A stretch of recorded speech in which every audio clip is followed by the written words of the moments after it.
Welcome to Healing After Heartbreak, the podcast where you rise, rebuild, and return to yourself. Hosted by Mary Majors, a master certified life coach who blends psychology, nervous system wisdom, and faith. This show guides you back to self-trust, emotional safety, and the woman you were always meant to be. If you're ready for honest conversations, gentle truth, and healing that lasts, you're in the right place. Hello, friends. I'm so glad you're here with me today. My hope is that this space feels like a place where your heart can soften, where you don't have to hold everything together, and where you can meet yourself with compassion instead of pressure. You've walked with me through 5 really rich, really honest episodes, and I want to honor that. You've shown up for yourself in ways you might not even realize yet. And today, we're circling back to something foundational, the 3 pillars from episode 1. But we're not revisiting them the way you first heard them. You're different now. You've grown, you've softened, and you've become more aware. And because of that, you're ready to hear these pillars in a deeper, more grounded way. So, let's breathe together and begin. When I first introduced the 3 pillars, emotional safety, self-trust, and spiritual clarity, you were at the very beginning of this listening journey. Even though it's only been a handful of episodes, you're not the same woman who pressed play on episode 1. You've softened. You've become more aware of your body, and you're hearing yourself more clearly. So when we revisit these pillars now, they land in a deeper, more grounded way. Not because the pillars changed, but because you have. But now, you've learned how your nervous system responds to heartbreak. You've explored the roots of self-trust. You've heard my own turning point story. You've learned how emotions shape your decisions. Good gracious, we've been through a lot together already.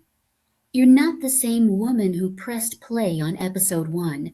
And that means these pillars will land differently now, deeper, truer, more embodied. So, with all of that in mind, let's ease into the first pillar together. Emotional safety. It is not a concept, it's a state. It's the difference between dating from survival mode and dating from groundedness. It's the difference between I hope he chooses me and I choose myself first. Your body tells the truth before your mind does. You learned that in episode 3. Though emotional safety means your breath is steady, your body isn't bracing, and you're not abandoning yourself to keep someone else. When you stop abandoning yourself, I mean that our more survival mode behaviors are seen and understood with loving compassion. And this pillar is the foundation. Without emotional safety, everything else becomes distorted. When your body feels safe, your clarity starts to rise. And once emotional safety settles in, something beautiful happens. You can finally hear yourself again. That brings us to the second pillar, self-trust, which is the quiet confidence that says, I can hear myself enough to know what I want. I can honor myself. I can choose what's right for me. After heartbreak, self-trust feels shattered. You question everything, your judgment, your intuition, your worth. Episode 2 was about gently rebuilding the self-trust that heartbreak can shake loose. We explored how self-trust returns through small promises, nervous system awareness, and finally listening to the signals you used to override. It was the moment you realized that self-trust isn't something you should already have. It's something you slowly repair with compassion and honesty. Self-trust isn't loud, it's steady. It's the voice that doesn't beg, it knows.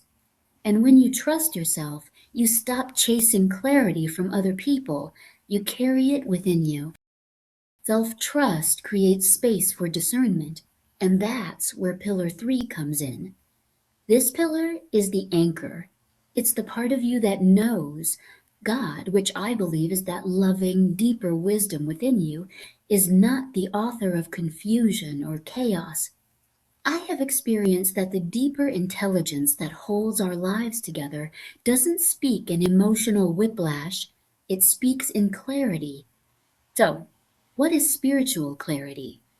Spiritual clarity is the quiet ability to feel the truth beneath the noise, the deeper wisdom within you that knows when something is aligned and when something is pulling you off center.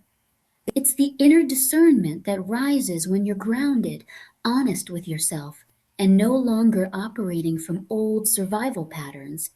It never criticizes, it just informs in loving truth. It's the ability to sense, is this healthy or just familiar in a way that keeps me small? Is this the deeper peace within me or an old pattern trying to replay itself? Is this a genuine connection or is chemistry trying to disguise something I've outgrown? Spiritual clarity isn't dramatic, it's steady. It's the love rooted wisdom that guides you back to yourself every single time.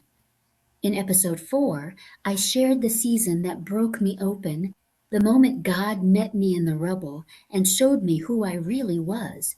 And in episode 5, we talked about how emotions shape creation, how every decision begins with a feeling. Spiritual clarity is where all of that comes together. It's where you stop asking, is this person choosing me? And start asking, is this relationship aligned with who I want to become? And this is where the real transformation happens. When these pillars come together, you stop mistaking intensity for intimacy. You stop confusing chemistry with connection. You begin moving from the deeper wisdom within you, not the wounds behind you. These pillars aren't steps, they're foundations. They're the ground you stand on before you let anyone into your heart again, especially if you're sick of being stuck or hurt. So before you date again, ask yourself, is my body calm? Is my intuition clear? Is my spirit grounded? If the answer is no, that's not a failure, that's wisdom, that's protection, that's kindness. And if the answer is yes, you're ready to move forward with strength, clarity, and a heart that knows its worth. I want you to hear me. You are not behind. You are not broken. You are becoming. Awareness is the beginning of healing, the moment compassion meets truth, and you've already begun. I'm proud of you. I'm with you, and I'm so glad you're here. See you next week. Thank you for listening to Healing After Heartbreak. If today's conversation opened something meaningful for you, Mary invites you to honor that moment because awareness is where healing begins. And if this podcast is supporting you, the simplest way to help it grow is to subscribe, leave a review, or share this episode with a woman who needs to hear it. You can explore more of her work at marymajors.com. And if you're curious about the patterns shaping your healing journey, you're welcome to take her free quiz, What's Your Heartbreak Pattern? Available there as well. Until next time, remember, healing is a process and you're becoming someone you can trust.